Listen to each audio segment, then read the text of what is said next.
जय हिंद दोस्तों, कैसे हो आप सब। आई होप आप सब ठीक होंगे, क्योंकि इस समय हमारे देश की कंडीशन बहुत ही ज़्यादा ख़राब है। रोज़ के लाखों केस ऐसे आ रहे हैं जिसमें कोरोना वायरस से लाखों लोगों की मौत हो रही है।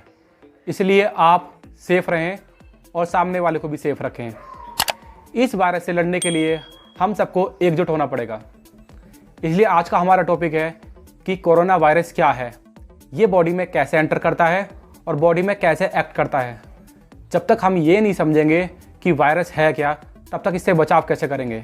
तो आप हमारी इस वीडियो को पूरा देखें। ये कोई पहला वायरस नहीं है कि जिसको डिस्कवर किया गया है। आज तक 5000 से भी ज़्यादा वायरस के स्पीसीज को, उनकी प्रजाति को डिस्कवर किया जा चुका है, जिसमें से 1 मिलियन से भी ज़्यादा वायरस पाए जाते हैं। उसी तरह से कोरोना वायरस भी एक उसी प्रजाति का एक वायरस है। जैसे HIV एक वायरस है, पोलियो एक वायरस है, चिकन पॉक्स एक वायरस है, उसी तरह से कोरोना वायरस भी उसी प्रजाति का एक वायरस है। इस वायरस का जो कोरोना नाम दिया गया है वो दिया गया है क्राउन नाम से। आपने कभी राजा का ताज देखा होगा, जो राजा के सर पर जो ताज होता है उस पर जो स्पाइक होते हैं, वैसे ही कोरोना वायरस की शेप भी ऐसी होती है, उसको ऊपर भी स्पाइक होते हैं, इसलिए इसका नाम कोरोना दिया गया है। यह वायरस 31 दिसंबर 2019 को चीन में डिस्कवर किया गया था, इसलिए इसका नाम कोविड-19 रखा गया। कोविड का अर्थ है कोरोना वायरस डिजीज़। अब बात करेंगे कि ये कोरोना वायरस फैलता कैसे है, कैसे हमारी बॉडी में एंटर करता है। सपोज़ अगर किसी को कोरोना वायरस है और वो कहीं पे भी छींक देता है, तो उसमें से जो ड्रॉपलेट्स निकलती है, उसके संपर्क में जो भी व्यक्ति आता है या वो व्यक्ति जहाँ पर वो ड्रॉपलेट गिरी है उस पर हाथ रख देता है और फिर अपने फेस पे कहीं भी हाथ लगा लेता है, तो वो वायरस नाक या मुंह के सहारे अंदर पहुंच जाता है। इसलिए कहा जाता है कि 2 मीटर की दूरी बनाए रखें और मास्क पहने, जिससे कि अगर आप छींकते हैं तो जो वो ड्रॉपलेट निकलती है वो हमारे मास्क में ही रह जाए। बेसिकली ह्यूमन बॉडी जो होती है वो सेल से बनी होती है। हमारी बॉडी में 37 लाख करोड़ से भी ज़्यादा सेल्स पाए जाते हैं, जो डिफरेंट तरीके के होते हैं। ऑफ कोर्स बैक्टीरिया भी एक तरह का सेल्स है, और ये जो वायरस होता है वो बैक्टीरिया से भी छोटा होता है। और जब ये वायरस अंदर जाता है तो खुद को रिप्रोड्यूस करने के लिए सेल्स को ढूंढता है, क्योंकि ये खुद को रिप्रोड्यूस नहीं कर सकता है। तो ये सेल्स के पास जाता है और ACE2 रिसेप्टर के पास जाकर उसमें एंटर कर जाता है। कोरोना वायरस के ऊपर जो स्पाइक प्रोटीन होते हैं वो अंदर जाने में इसकी हेल्प करते हैं। ये लगा लो वो इसके हाथ पैर होते हैं। अगर उसको ऊपर वो स्पाइक प्रोटीन ना हो या उसको बंद कर दिया जाए तो ये सेल्स के अंदर एंटर नहीं कर सकता।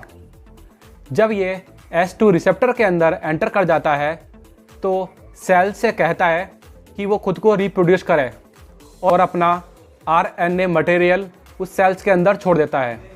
कोरोना वायरस के अंदर एक अपना जेनेटिक मटेरियल होता है जिसको हम RNA बोलते हैं। तो वो सेल्स के अंदर अपना जेनेटिक मटेरियल को छोड़कर उसको रिप्रोड्यूस करने के लिए बोलता है। और जब वो सेल्स उस कोरोना वायरस को मल्टीप्लाई करता है तो उसका नंबर इतना बढ़ जाता है कि वो उस सेल्स को फाड़कर दूसरे सेल्स में जाकर चिपक जाता है।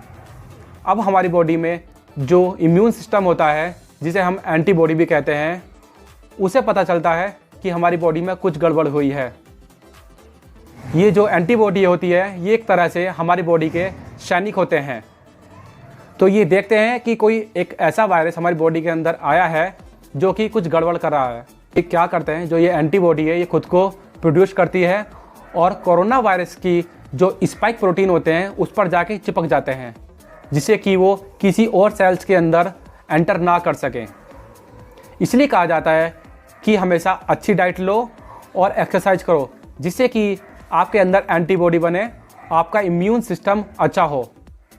जब ये एंटीबॉडी कोरोना वायरस की स्पाइक प्रोटीन के ऊपर जाके चिपक जाती है तो कोरोना वायरस बॉडी में एक्ट नहीं करता है और वो डिस्ट्रॉय हो जाता है। हमारी बॉडी में प्रतिरोधक क्षमता इसलिए बहुत ज़रूरी है। इसलिए कुछ केस में जिसको कोरोना वायरस होता है वो खुद ही घर पर ठीक हो जाते हैं। उनको पता भी नहीं होता है कि इनको कोरोना वायरस हुआ है और उनकी बॉडी खुद ही उसको हैंडल कर लेती है। और जो ये बुखार आता है ये इसलिए आता है क्योंकि जब हमारी बॉडी में वायरस होता है तो जो हमारी प्रतिरोधक क्षमता जो होती है वो हमारी बॉडी का टेम्परेचर बढ़ा देती है जिससे कि वायरस को मार सके। इसलिए हमारी बॉडी गर्म हो जाती है, हमें बुखार आता है। इसलिए कहा जाता है कि इन केसों में बुखार आना अच्छा होता है, पर कुछ लोग इन बुखारों को गलत मानते हैं। ये हमारी बॉडी का इनबिल्ट सिस्टम है, लेकिन कुछ लोगों के शरीर में इतनी एंटीबॉडी नहीं बन पाती है जिससे कि वो कोरोना वायरस को मार सके, और कोरोना वायरस उनकी बॉडी में जाकर उनके जो लंग्स होते हैं उनके सेल्स में जाकर उनको डिस्ट्रॉय कर देता है। इसलिए लोगों की मौत भी हो जाती है। इसलिए सरकार ने जो वैक्सीन डेवलप की है उसको लगाने से हमारी बॉडी एंटीबॉडी प्रोड्यूस करेगी और हम कोरोना वायरस से लड़ सकेंगे।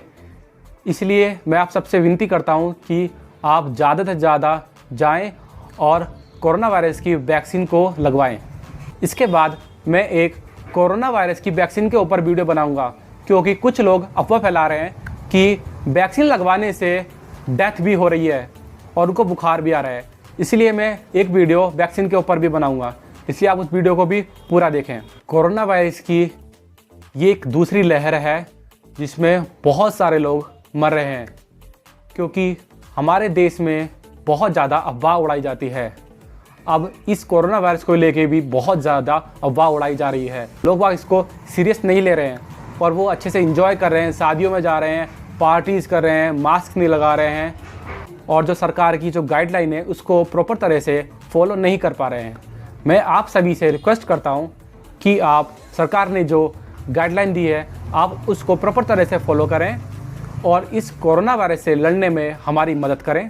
ज़्यादा से ज़्यादा लोगों को समझाएं कि कोरोना वायरस है क्या, क्योंकि हमारे देश में कुछ भी लोग चीज़ों को सीरियस नहीं लिया जाता है। इसलिए आप ज़्यादा से ज़्यादा लोगों को समझाएं कि कोरोना वायरस है क्या और उससे क्या प्रॉब्लम हो सकती है।